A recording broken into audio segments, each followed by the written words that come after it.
What's up, everybody? This is Judith. I hope you're listening to Mad Love. Let's chop some shit up. All right, so it ain't the morning when I'm recording this, but I'm gonna release it in the morning. I got a news flash for y'all. Netflix done gone black. Do you hear me? They have gone black. I subscribe to Netflix for the Puffy. I ain't gonna lie. I needed to see the Puffy documentary. I've known things about Puffy for years. He hired a lot of Howard grads. I'm friends with a lot of Howard grads. I am a Howard grad, so I was like, let's hear some shit. Yes. Because, yeah, why not? You know, these people have been playing in our faces for the last 30 years. Let's hear some shit. So as soon as I heard that shit was out, I was like, let me get on back on Netflix. I had really canceled it because it was just too many things on Netflix. You can scroll for hours and never find anything. And I'm like, this is too much. I had rewatched House of Cards until it got terrible. I had, I really loved when The Office was on there. Remember when you only needed one subscription to watch all the good shows on streaming because everybody was on Netflix? So anyway, sometime last year or early this year, I was like, fuck it. I'm tired of paying for all this shit. So I just took a break. I've been a member of Netflix since 1998. They gave me a little prize when I was moving. I found a little prize they sent me. I've been with them since you could mail back your DVDs. So anyway, I resubscribed for Puffy. I've watched that docuseries a couple of times. I find it compelling. I think there's probably room, like OJ, for 2 or 3 more well-done documentaries. I think my favorite docuseries so far, my favorite documentary is Amy. Amy Winehouse's documentary was fantastic. I've thoroughly enjoyed every Whitney Houston documentary. I think one of them was called Can I Live? I think that was my favorite. Can I Live or Can I Be Me? Something like that. Very good. That was on Showtime. When I had DirecTV, I remember I lost so many things I had saved. That one was really good. OJ Made in America was fantastic. That was the best documentary. Apparently, Ezra Edelman has made a Prince documentary that the family won't release. That is sad as fuck. And if I ever get power in the world, the way I want to have power in the world, I would really like to have that documentary come out. Because Prince fans, me being one of them, we love Prince. I don't know what you could put in that documentary that would make me hate Prince or make me think any less of him. Because none of these people are perfect. None of these people are perfect. And to hold him to a higher standard would be silly. So I hope at some point it actually comes out. And I would love to be a part of that. I feel like that would make me a hero. All right, so back to the point. So Netflix has gone black. Netflix right now is like UPN and the WB back in the day. Remember how they would launch a network with all black shows? I think Fox did that too. Because Fox had some black stuff that nobody else would put on, like In Living Color, Rock. Remember? And then all of a sudden they become a network, and then all the black shows disappear. They all did it. So I don't know.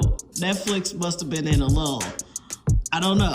Because they were like, how can we get the black people back? We need the blacks. So all of a sudden they got the Puffy. So I watched the Puffy.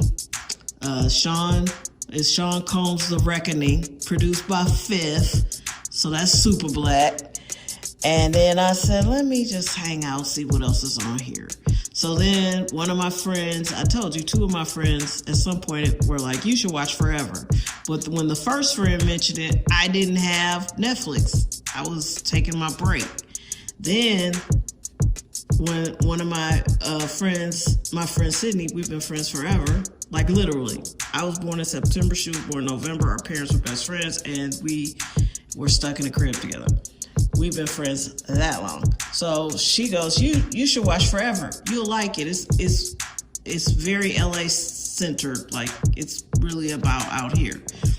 And so, I've spent time in LA. It's a long time ago, but my friends from college, a couple of my best friends there are from LA. My college roommate moved to LA. So I would be in LA intermittently throughout my 20s. And Forever is a reimagining of a Judy Blume book. I think, like I said, I think they just wanted to knock Judy down some money, because I really didn't see anything remotely similar to the book, except it was teenagers who wanted to have sex. And yeah, that's every movie, right? That's every era. There's you could have made a whole new show. Anyway, but I get it. And I like that it's named Forever. Maybe Mara Brock Kill just wanted that time. I don't know. But I'm cool with it because I love Judy Blume. I grew up reading Judy Blume books. I was an avid reader, and I did read Forever. But it was a long time ago. But it was very good. And the docuseries was so... that wasn't a docuseries. That's a series. It has 8 episodes. It was so good. I remember waking up in the middle of the night to finish it. Like, sometimes I can't sleep. Now, I'll just let the TV, comfort me, which I'm sure is not good for my brain, but I've always done that. So I finished it probably like 4 o'clock in the morning. So good. Excellent casting. I mean, it made me want to have a crush on somebody again. He was a boy like the boys I grew up with. And it was such a compelling way to tell this story. If you haven't guessed, Forever is the Black adaptation of this book, and it's very thoroughly modern. So from texting to blocking you on socials to all of this chaos and hectic energy surrounding relationships in the current day, they did an excellent job, while at the same time maintaining that realistic flow. It's slow. It moves at the pace of life for real. They took their time with the show. The storytelling is precise. It's crackling with energy, but it's also slow. And it gives people and characters time to breathe. And when they're in their rooms, it's not just killing time. They're in their room because that's where high school students spend their time.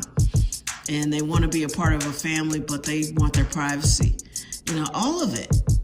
It was great. It was fantastic. Super Black and beautiful. What a love letter. I'm very close friends with 2 Black people from LA. And just the way they talk about LA in the 70s and 80s, growing up there and what it was like. It was beautiful. They really captured that, and then it's just about the communication issues and the difficulties of families, and what's it like when a family's doing well? What's it like when a family's not doing financially as well? Their value systems, all of it was on display, and it was all great. And I was like, you know what, Netflix, that's 2 for 2 Black projects, and I'm here for it. But today, the thing that's making me make the podcast, why is Dave Chappelle's new comedy special. I love Dave. I wish Dave was a feminist. He's not. He says he is. I don't think he is. But it's called The Unstoppable, and the word that's blotted out is nigger, I believe. The Unstoppable Nigger. I want to say it's the Unstoppable Nigger Act or something. And he'll explain it in his act. It's very good. Very good. David's either your dude or he not. He either makes you laugh or he doesn't. But I love the way Dave Chappelle tells the story. And I often feel, he spent all his time being famous. Dave's been at this since he was 18, 19 years old. He's now in his early 50s. And I feel like he and I would be famous the same way. I could hear that Dave, and he didn't say this, but I could hear that Dave was on the Epstein plane, and I wouldn't think that he was doing anything untoward. David Chappelle likes a good story. David Chappelle likes to talk to people. Dave Chappelle likes a good conversation. And I could see he's that guy. I would have gone to college with him. He's that guy. He's from D.C. But he didn't go to college. But if he had gone to college, I could see him trying to be around Howard, and making fun of us or having really good friends at Howard. I didn't know him. I didn't meet him. And I don't even know that he was in D.C. at the same time. But anyway, I could see him being that guy that wants to get high and talk all night. And talk shit all night and be hilarious, but roasting you, but you love him. And I feel like, when he's talking about, I was talking to Mick Jagger, and then he shows pictures, like you can't tell if he's joking or what. And then at the end, it's like all these pictures of him with famous people. And then it ends. Oh, he has one in there that's so funny.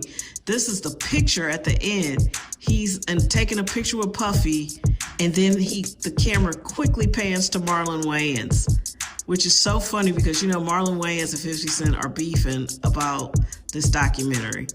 And it's like, Marlon, you're not funny enough to go up against Fifth. He doesn't think you're funny. If you don't stop fucking with him, he gonna make a documentary about you and your family. Please just stop. 50 Cent is the pettiest person on the planet, and I'm here for it because I'm petty too. So anyway, he just has all these interesting moments, and he really tells a story, and I feel like I would be famous that way too. Like, I just love being here. I love these conversations. I can see the good in everybody, and I'm not up to nothing. I just like to have a good time, and so I don't know. I really enjoyed it. And I was like, Netflix then gone black. Everything that's interesting right now to me on Netflix is primarily by and for black people. And I really am here for it. And all I have to say is this, Netflix, I know there's some chaos going on. I was rooting for you. I wanted you to take Warner Brothers. I interned at Warner Brothers. Warner Brothers is very special to me. And now I'm going to make a second ask. I hope you get it.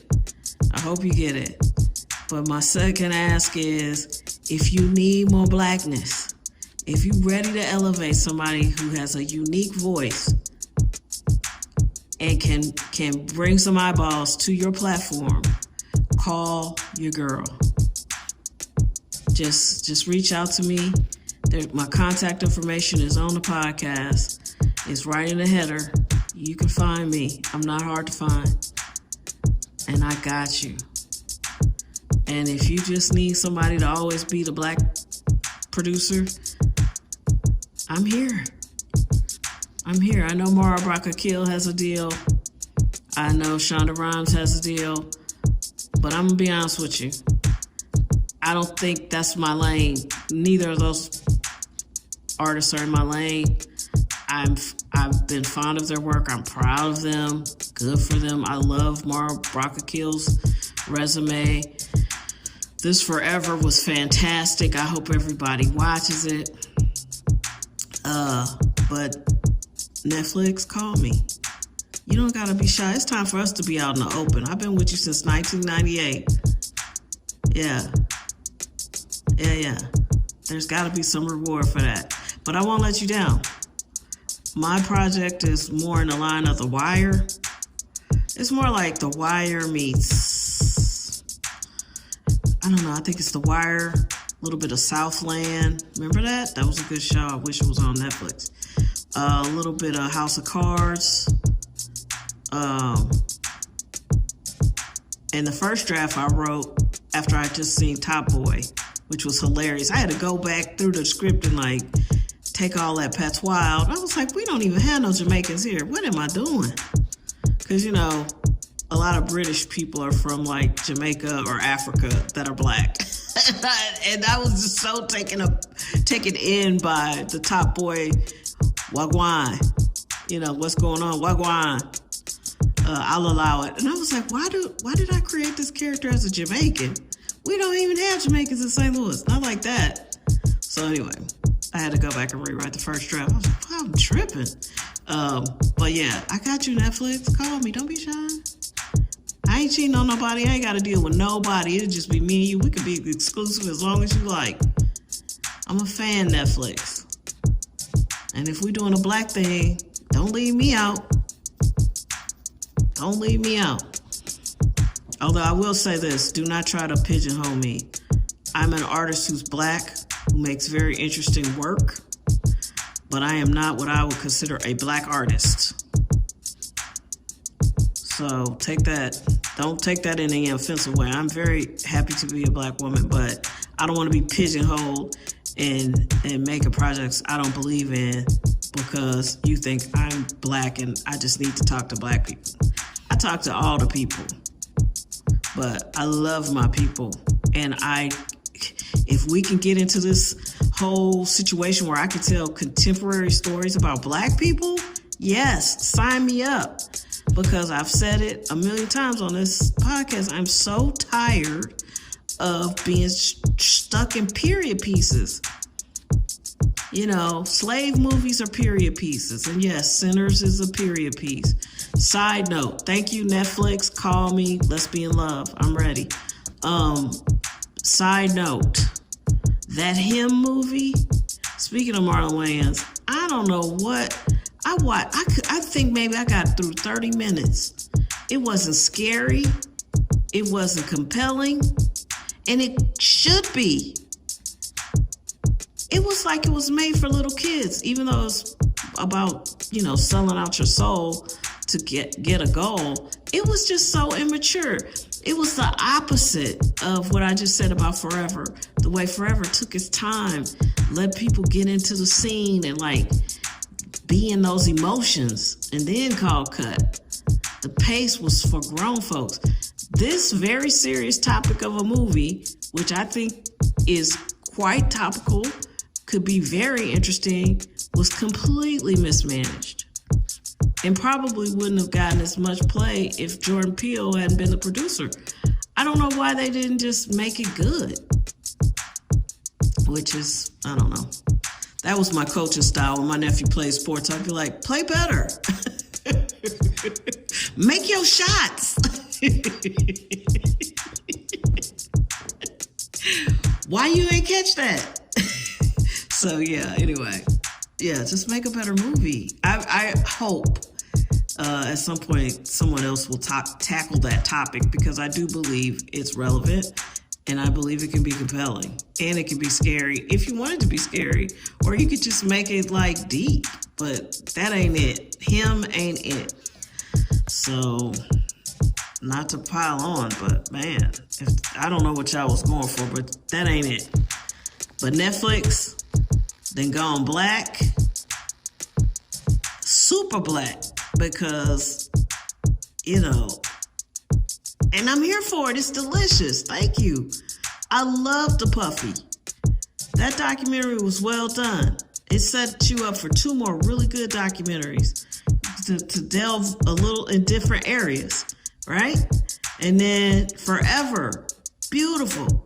Celebration of Black love, celebration of LA, celebration of Howard University. I forgot about it, but it's also clearly an ode to Northwestern, which is a clear ode to higher education for people of color. And I get it. Everybody shouldn't go to college. But for those of you who want that college experience, that show is going to encourage you to have a dream and a plan. Right? The one character wants to go to Howard more than anything. And she talks about it every episode multiple times. So as I sit here in a Howard sweatshirt, I dig it. Let's go. I'm ready. This unstoppable Nigger. Dave, I wish Dave didn't use the N-word constantly, but I will give him this. He does not call black people exclusively the N-word. He uses it. I think he uses it just as a adjective, like a descriptor. That's just a word for him. I don't love that. And, I think he thinks of himself as a feminist. He's not. But I do love David.